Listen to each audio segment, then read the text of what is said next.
trigger happy and I give less than a fuck. Love me or hate me, I'ma show enough, rip shit up. It's Mr. Nothing, nice on a mic stand. Mic in the left and the zest in my right hand. I took a puff, had enough now, hold up. If that was Indo, niggas getting rolled up. What up, YouTube? This is Acid Root. So I'm going to review the Spider-Man 2 soundtrack from 2004. This was an attachment to the Spider-Man 2 movie, and Spider-Man 2 is a particularly heralded movie. It's probably one of the better received superhero movies, and I definitely wanted to review this soundtrack just because the movie is pretty outstanding. I definitely enjoyed it and recommend it. I mean, a lot of times I don't recommend the movies. I mean, not because they're not good, but probably in some cases because I haven't seen them. But this is definitely one where I would have to say that the Spider-Man 2 movie is definitely worth looking into.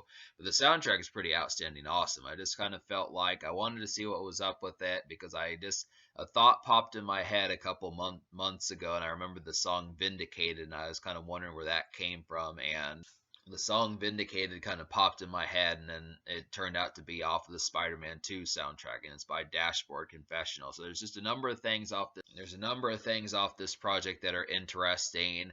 It's rock straight through, but I still feel like it's got enough valves in here to really showcase some interest in that type stuff, and I do appreciate like what this soundtrack was attempting to do. Like I want to say the Spider-Man 1 soundtrack had like a not Stone Sour. Yeah, Spider-Man 1 had a Stone Sour song that was pretty large back in those days, but this album is crested by the song Vindicated, but we'll kind of get into that just because like this album is very much punk, and I was surprised at how punk this album is just because Spider-Man is not a punk. Peter Parker is not a punk, and it's kind of interesting to kind of get that kind of I mean, it's not quite as emo as like later years would be, like when you think of like Panic at the Disco and Green Day and some of that stuff. But it's interesting just because this has like a light pop punk and kind of emo edge to it that would later go on to really manifest later throughout the 2000s decade. But it's just interesting that this movie that came out in the spring / early summer of 2004 had so much good ears to the street in terms of being able to determine what the trends were getting ready to be as time went on. I mean, yeah, there was stuff like Good Charlotte and Blink 182, but in terms of like the emphasis that went on throughout the 2000s, I feel like this was kind of like very clairvoyant. It's just, I give it lots of props for that. But so we'll go ahead and talk about the two singles. The two singles off this project, the first single is Vindicated by Dashboard Confessional.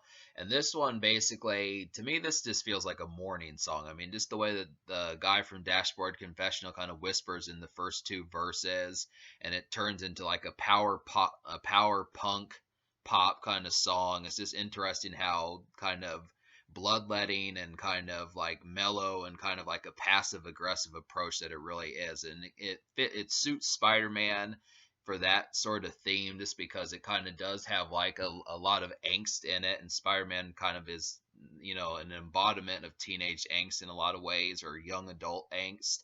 And it's just interesting to kind of get that portrayed and vindicated, but it does it in such a steely kind of cool way that it's just, the emphasis behind it is pretty kick-ass.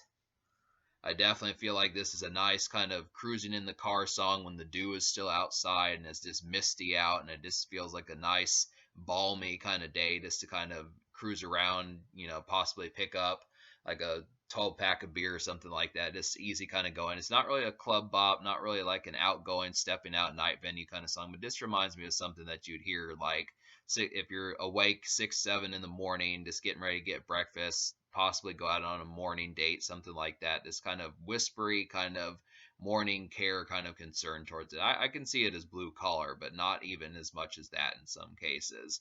But the second single is We Are, and this is by Anna Johnson. And this, I didn't really enjoy this single. I mean, I'm glad that there was at least an attempt at a single, but it kind of gave me bad vibes of Evanescence. Like, I like Evanescence, and I extremely appreciate Evanescence, but this attempt at that just didn't quite pull it off as well.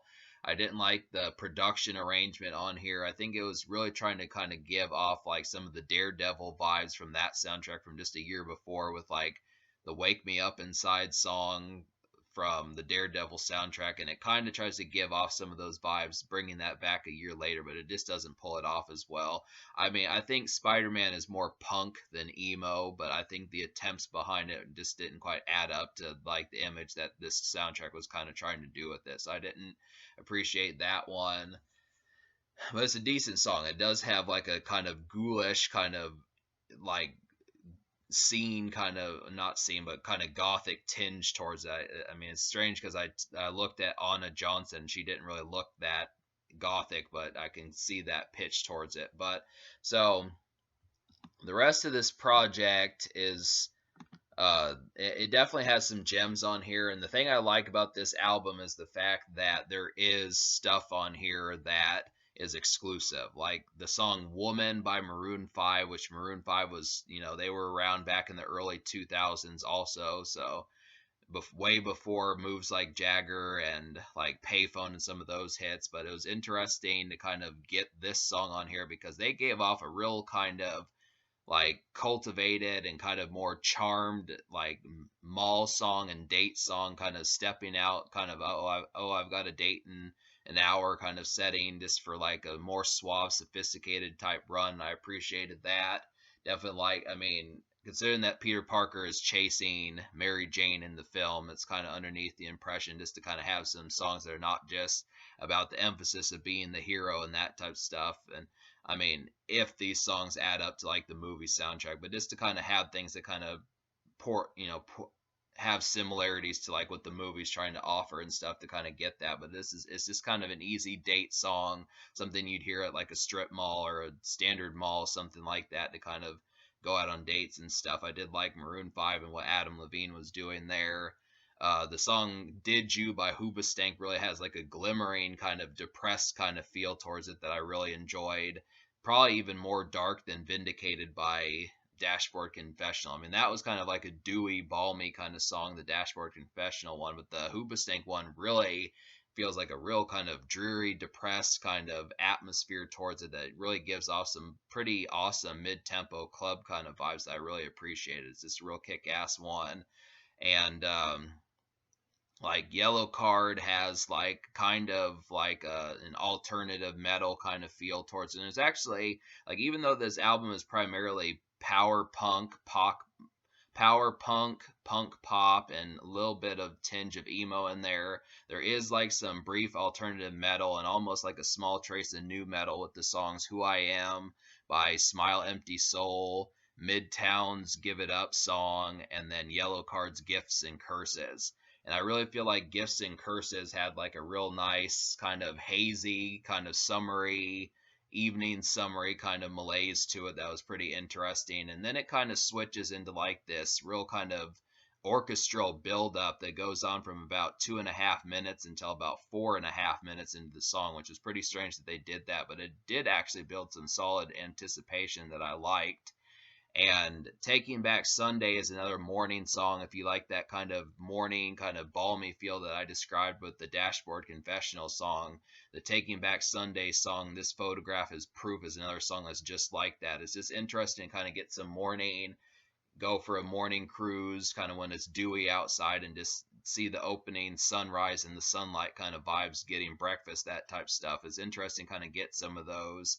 And it's an overall good song. I mean, that's where I would listen. I mean, even if you listen to these and see them as like evening songs or something like that, I definitely feel like that's where I would listen to the Dashboard Confessional and Taking Back Sunday songs would be in the morning. They just don't come off to me as club songs. They don't come off to me as like night venue, kind of stepping out, going out for dinner and like evening dinner and that type stuff, type vibes. They just kind of feel like if they're not concerned with like a stepping out kind of vibe, it just kind of feels like maybe it's just more of like going to the gym a little bit, just going for a walk, just kind of getting ready to get breakfast, those kind of vibes. So that's what I got from it. And I think I described most of the ones. I'm going to go ahead and list the 7 songs out of 15 that I recommend to you. So that those would be Vindicated by Dashboard Confessional, Did You by Hoobastank, Hold On by Jet, Woman by Maroon 5, Who I Am by Smile Empty Soul, This photograph is proof. I know you know by Taking Back Sunday and Gifts and Curses by Yellowcard. And the only song that I recommend that I didn't talk about was the Jet song Hold On. And this is kind of a folk song. Like if you ever been to like some coffee shop or some night venue, some kind of pub or something like that where they have like some folk band playing where it kind of has like this hazy kind of sipping beers, smoking cigarettes all night kind of vibe that you just hear in like an open mic night or something like that. That's kind of what I got from the Jet song, and it did it pretty well. I mean, it definitely is like a nice folk kind of lighters in the sky kind of warm song that's pretty interesting. But yeah, so to talk about some of the songs I didn't enjoy though, like I said, I didn't appreciate the We Are song by Anna Johnson. I mean, I liked what it was trying to do, but it just didn't quite get there enough. And like the Jimmy Necco song Someone to Die For was kind of overbearing and just kind of seemed more hammy than it needed to. I didn't really appreciate the arrangement of Lost Prophets, and the Train song, I don't know if that matched with the overall vibes of the album. It kind of felt like that was one that stuck out like a sore thumb on the project. But so those are just a few moments. Plus the Danny Elfman moments, I think that those should have just stayed on like the Spider-Man score.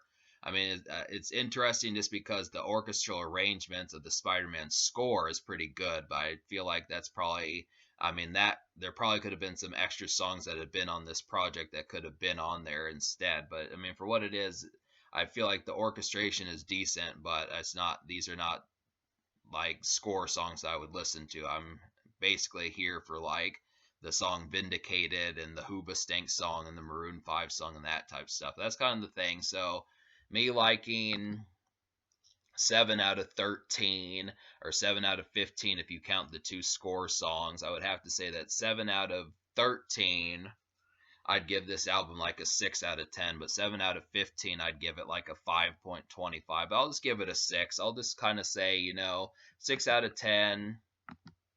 6 out of 10 is pretty damn solid. I mean, I definitely think that there's more stuff on here than you may notice that's in terms of purchasable type stuff.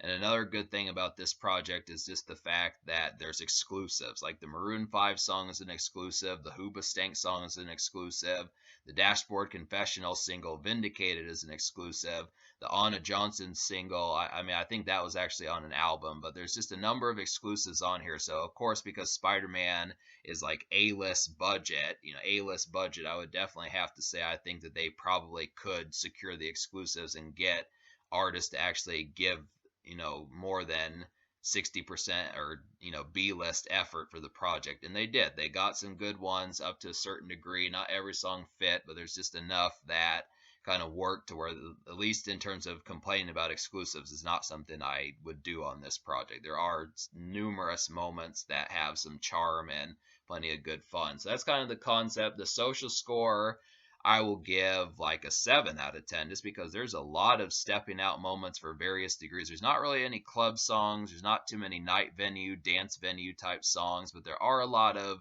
kind of like sports bar, dinner places where you'd hear music and that type of stuff, and just overall venues where you're going to be out at night, just not in kind of like a more socializing, fraternizing kind of moment. I mean, I feel like if you like the Maroon 5 song, me talking about hearing that at a mall, especially on a date or something, I kind of feel like some of these, like the Did You song feels like a night venue song.